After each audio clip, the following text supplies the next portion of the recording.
everybody, and welcome to the next edition of Atomic Ergo. I'm your host, Earl-Ray Neal, and with me today, I'm so happy to have Gary Orr. Gary's professional and educational background is just something to behold, and we're really we're privileged to have him today. He has a BS in industrial engineering from a little school you may have heard of, Auburn University. Master's of Science, Industrial Engineering, Human Factors, also a board certified professional ergonomist. I'm having a hard time talking today, Gary. I'm just going to be honest with you. Okay. But we're not going to cover over it. We're just going to let it roll because that's the way we are. It's been a long week. I'll be honest with you. You have those weeks, right? Like, the weather's changed here in Kentucky, and it's just really something. But currently you're with the Department of Labor, being a research assistant at the University of Maryland School of Medicine, and Industrial Engineering, Healthcare at Johns Hopkins. And we're just very pleased to have you today, Gary. Thank you very much. Thank you. So looking at your educational experience, your professional background, you're really a rare combination of, an academic, research scientist, a practitioner. You had a lot of different experiences. If you could spend a little bit of time, help our listeners understand how you made your career choices and who your influencers were, I would appreciate it. Sure. Yeah. It's an interesting question. Some people, I think when you start your career, you kind of have things planned out. And as I look back, and I'm sure as you do look at your career, you think, well, how did I end up here? Things are different, but you also you look back and you say, things kind of tied together. There must be sort of a plan for things, because things that seemed not related at all really helped move one place to the next. And so, when I started to go to college, I knew I wanted to be an engineer, but I had no idea what industrial engineering or human factors was.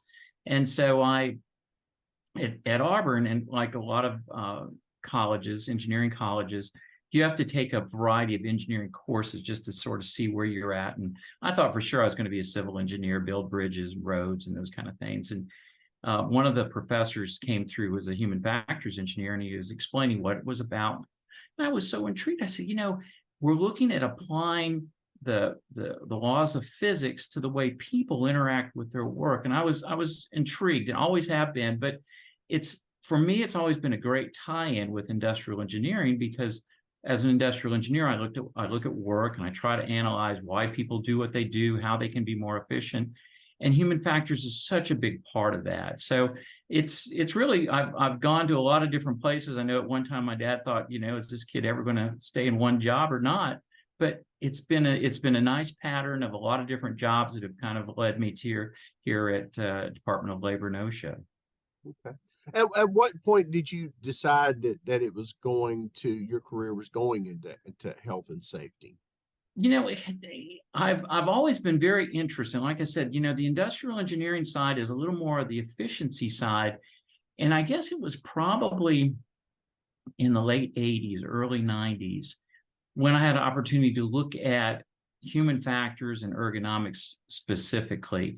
And it really connected with me. It's like, I like the side of industrial engineering, but really looking at how to keep people safe in their work was something that, was just near and dear to my heart, and really still enjoy the work.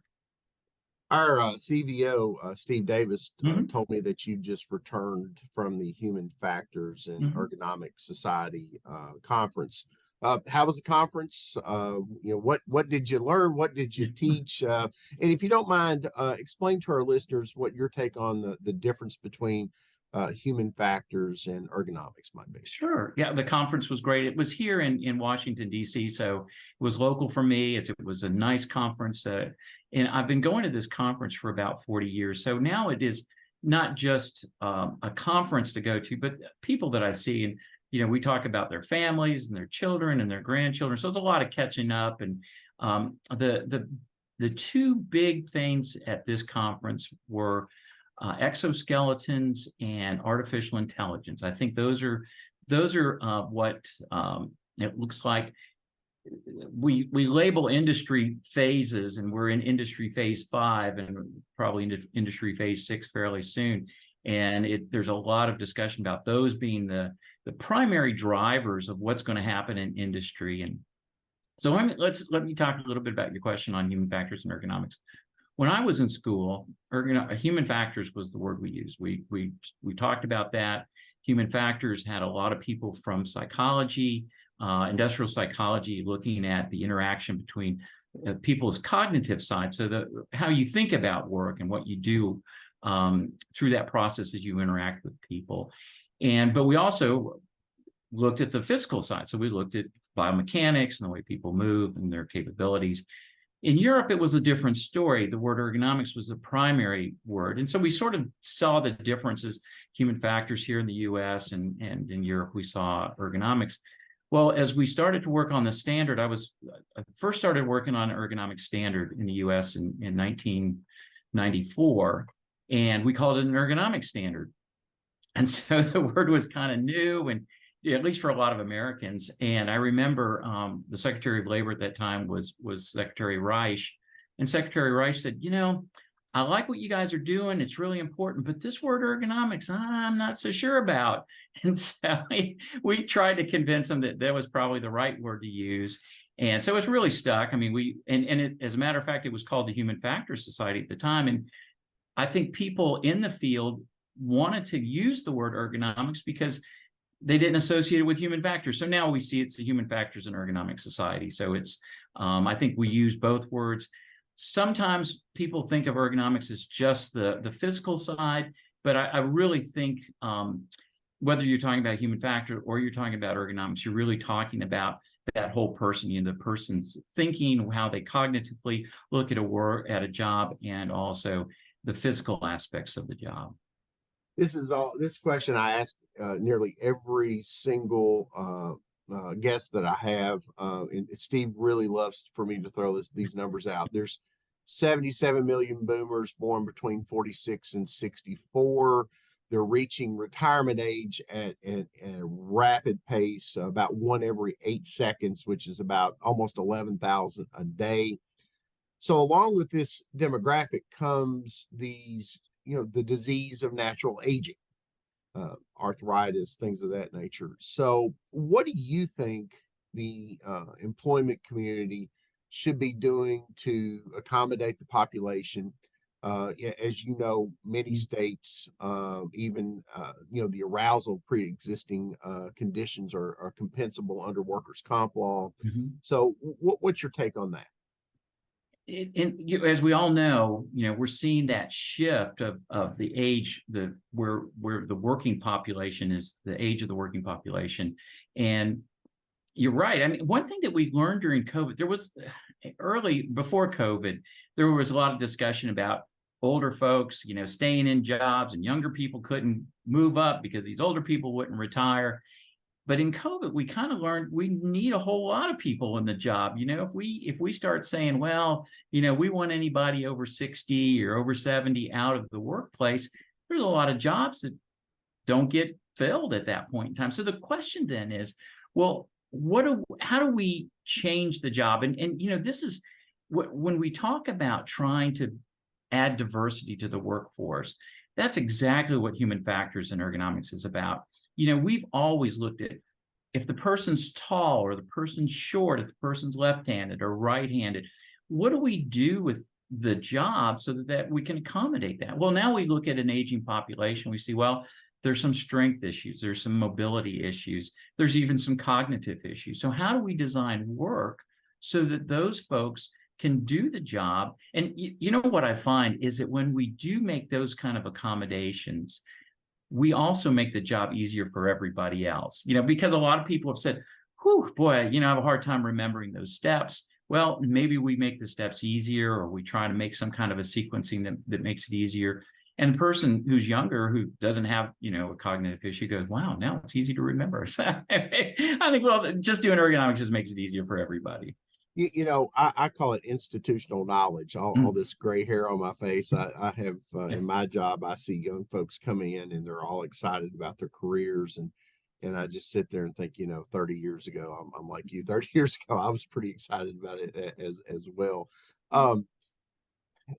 The exoskeleton that you brought up, and sort of the development of that, that's fascinating to me because I have a sedentary job, and you might not think, uh, you have health issues with that, but back support, my hips and those types of things. And so I've done a little bit of research after hearing the guests talk about the exoskeletons. And so what's your take on where do you see that area of the field sort of developing over the next few years? Well, it's all part of this whole technology explosion. Everything that we used to have a room for a computer to do work, we now have a chip that does that.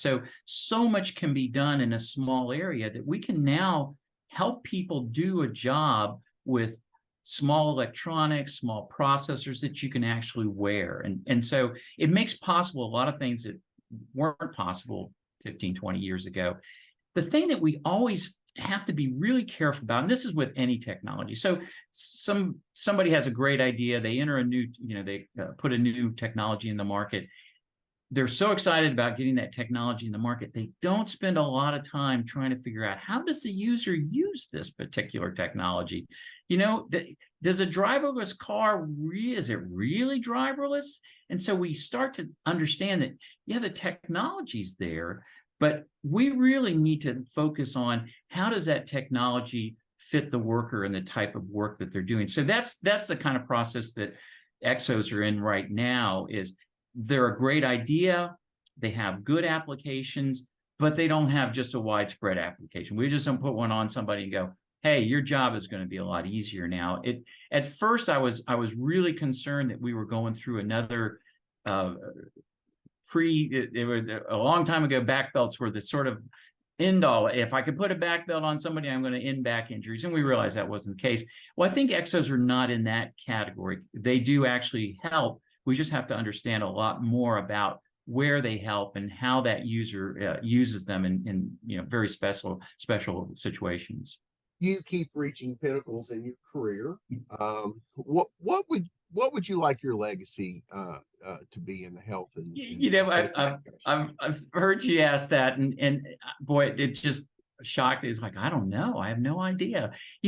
I am a very curious person, and so I like to understand how things work, why they work, why people do what they do. So it leads me into a lot of different things. So I don't know where this is going to end. I don't have an end point in mind yet. So I don't know that there is a legacy. I hope that at some point in time, we can have ergonomics as a part of our language, as a positive part of our language, not somebody thinking, oh my gosh, I have to do that.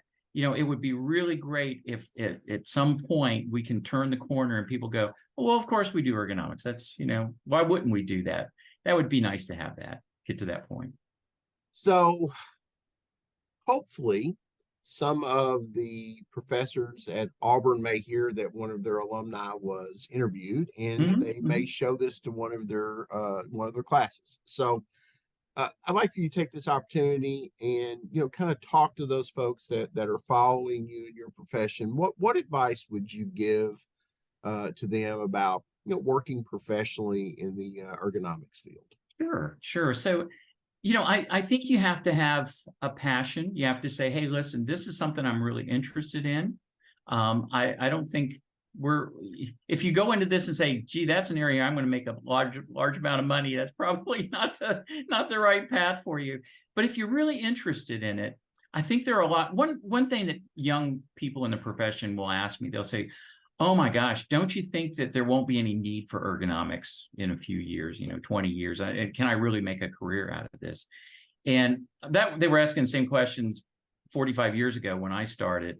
And I think what we know is that anytime people are doing work, we're going to have to establish that work so that people can do it effectively without injury. And so I think that if you're interested, you're passionate about trying to get people to, to fit the work to them as opposed to them trying to fit the work, I think there's always going to be work out there, whether you're working with a cobot or an exo or AI, it's always going to be work that somebody's going to have to do.